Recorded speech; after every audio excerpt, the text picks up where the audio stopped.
Before we get started, I'd like to briefly explain an energy point chakra spread. The cards on the left are the unconscious inner self. The card in the center is the heart. And the cards on the right are the conscious self. The card on the bottom left is the base of your spine. It's a combination of things from past lives to tragic or cherished childhood memories up to the present. We're always culling and bringing new things into our lives and evolving. That's why I'm calling it sourcings and urgings instead of foundation. The second card up is your pelvic or sacrum. And this is awakening or arousing. This is where your spiritual awakening is and growth of all kinds and includes your sexual prowess. This can be a cosmic life breath.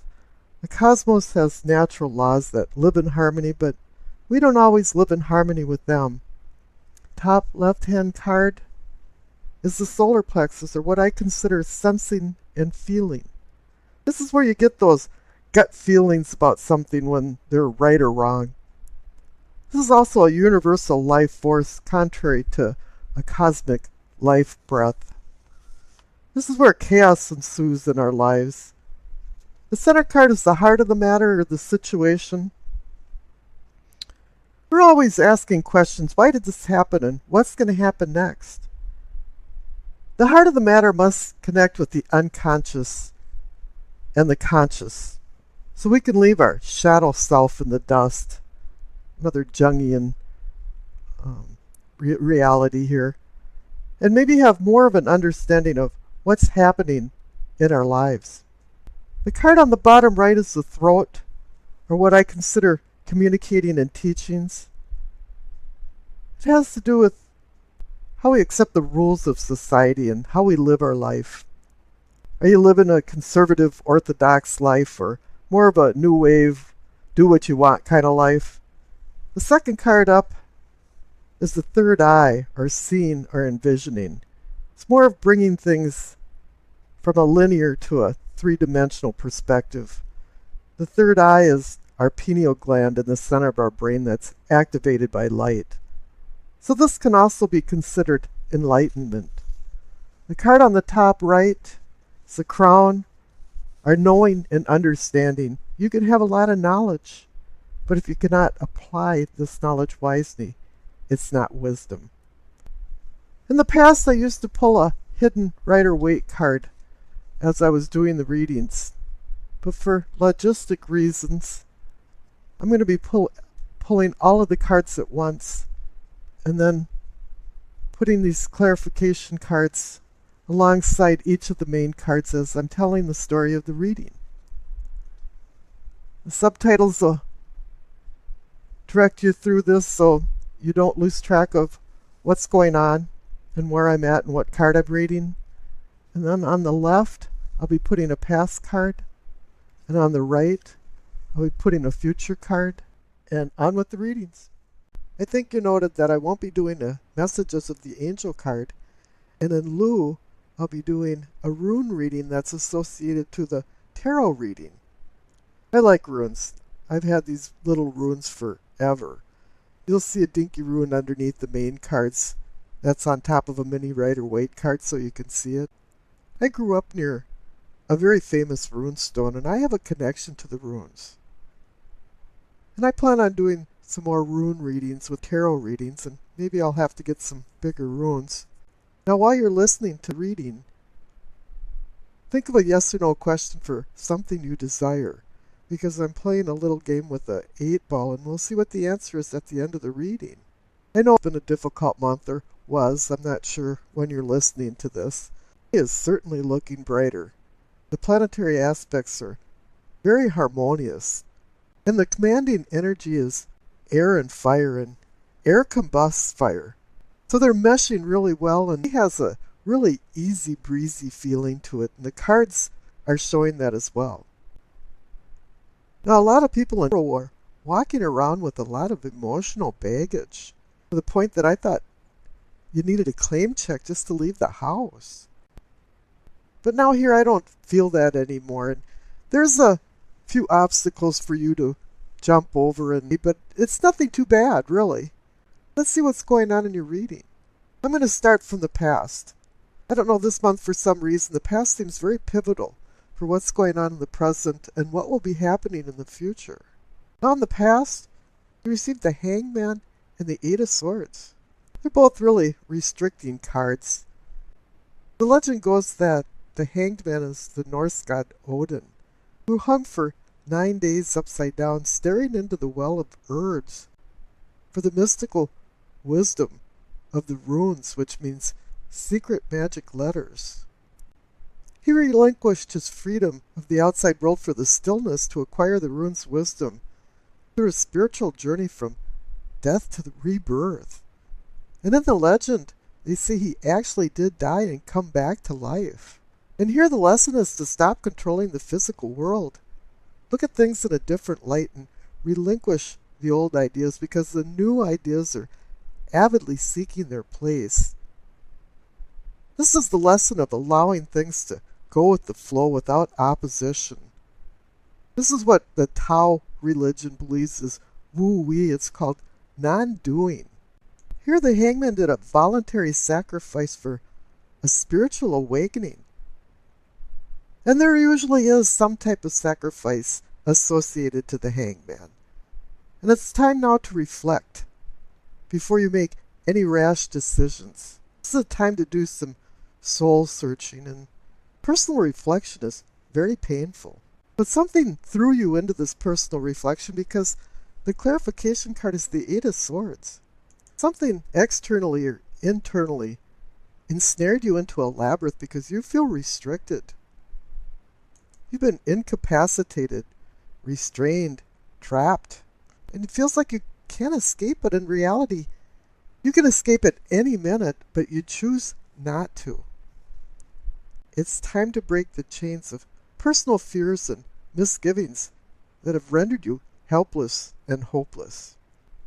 And you know you want to change because down on the right from the past cards, for the base of your spine for sourcing and urgings, you see the Chariot and Eight of Wands. The Chariot is about overcoming opposing forces. He's about discipline, strength of willpower, and going into a spiritual awakening, having some self-control in order to acquire confidence and facing your challenges head on. It's a movement card. It's a card about going forward, finding your higher self. You no longer want to sit on the sidelines and just be a spectator, because the Eight of Wands is the card of sudden change. And it's usually a positive sudden change. You know, when things weren't going right, you were always looking around thinking, why me? All of a sudden, everything's happening just the way it should, and it feels very comfortable.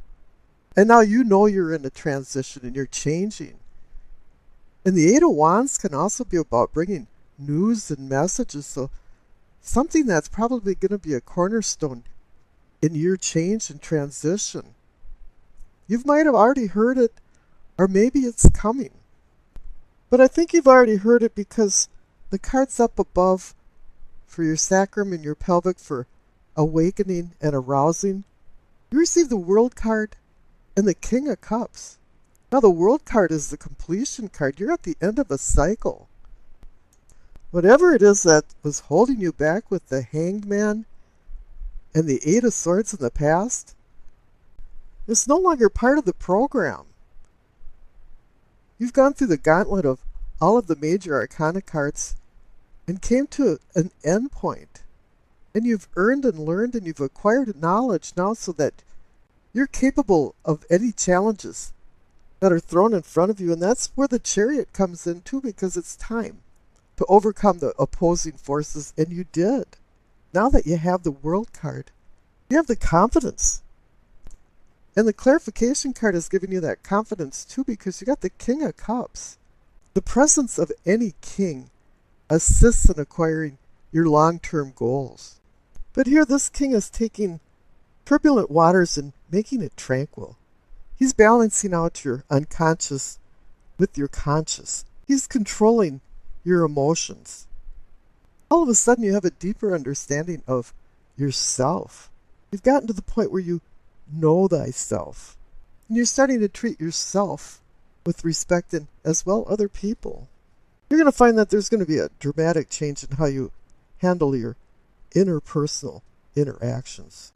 The King of Cups has taught you to maintain your composure in the midst of a wild sea of difficult situations. For you to find serenity. Now, he might be molten lava on the inside of emotions, but he's stolid and able to handle his emotions on the outside and has self-control. Now, the cards up above for your solar plexus receive the Lovers and the Three of Wands. Here it is now that you can control your emotions. You're able to manifest some deeper emotional bonds and harmonious relationships. And the Lovers card is about making decisions between vice and virtue.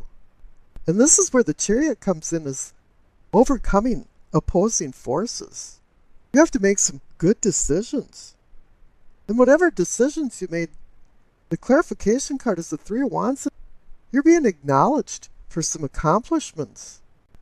This is a card also that makes you feel that things are falling into place and making you feel good, just like the Eight of Wands down there for sudden change. This card is about expansion and movement, just like the Chariot is. But there's a few problems and storm clouds over the horizon, because the center cards are the Page of Swords and the Knight of Pentacles. Now, the Page of Swords is a very clever, charming, intelligent, but very immature person. Page brings ideas, and a Knight launches these into action. And once you get some experience, then the Queen brings further understanding, and a King brings you to attaining these long-term goals, as I mentioned for the King of Cups. But here you're back with some immature feeling energy. And the Page of Swords can be a very undercutting card. He's the kind of guy that when he walks into a party, everybody goes, oh no, he's here again. Because he uses words against people. He's a spy master. He listens to what people are saying and then passes it along as gossip. And it can be very hurting gossip. But now the Knight of Pentacles is saying, slow down. The Knight of Pentacles is he just trots along and acquires things as he goes. And he slowly acquires wealth, health, well-being. And down on the bottom right for the throat for communicating and teaching, you receive Temperance and the Two of Wands. Now, Temperance is saying, whoa, put a halt on this Page of Swords thing. Slow down. Use the Knight of Pentacles idea of just acquiring things slowly and being very mellow. And the Two of Wands is making plans. You've made some plans. And up there on the top for the solar plexus, you found the Three of Wands. But it's kind of telling you to rethink some of these plans and kind of get this Page of Swords energy out of the picture. And up above for your third eye for seeing and envisioning, receive the Four of Cups and the Four of Wands. 2 4 cards. The Four of Cups is a contemplative card like the Hanged Man is. All of a sudden you're saying, well, wait a minute now. The Knight of Pentacles says maybe I should slow down a little bit. And I got the Temperance card that's saying, yeah, I should temper behavior, my decisions. And I got the card about planning again instead of going forward. So maybe I should rethink some things. And now you have the clarification card of the Four of Wands, and you've got the 2, 3, and 4. But the Four of Wands is saying, yeah, this is another celebration card. Is saying, yeah, you've made some success. This is like a rites of passage card for some type of accomplishment, graduation, anniversaries, weddings. And maybe you are being honored for your accomplishments. Now up above for the crown for knowing and understanding, receive the King of Pentacles. Here's another king, a person that's going to assist you in acquiring your long-term goals, and he's offering a pentacle. This is earth, health, wealth. But here I think it's more health and well-being, because the clarification card is the Ten of Cups, the card with the rainbow of cups, so you can glimpse a little bit of heaven over the rainbow. It's a card about happiness and contentment. And typically, happiness in your family and home. And here you receive the Lover's card over the solar plexus for deepening your emotional bonds and having more harmonious relationships. How wonderful. Now we've discussed the past and some of the restraints involved in it. Let's skip over to the future. You receive the King of Cups again and the Ace of Swords. So now you receive the King of Cups in your spiritual awareness. And it's telling you that you had a spiritual awakening. Whatever happened with the lack of emotional control with the Page of Swords is now history. In the future, you're going to be commanding your emotions and the relationships with other people. Now the Ace of Swords is indicating that it's been a long and hard journey to get where you're at for a new beginning. Because the King of Cups over on your unconscious side was conjoined with the World card. And here in your future now, the King of Cups is conjoined with the Ace of Swords, a new sword reality beginning. And it's really up to you to be able to moderate these right emotions and using temperance so you can make the right decisions for your future. And I wish you acceptance, peace, and happiness.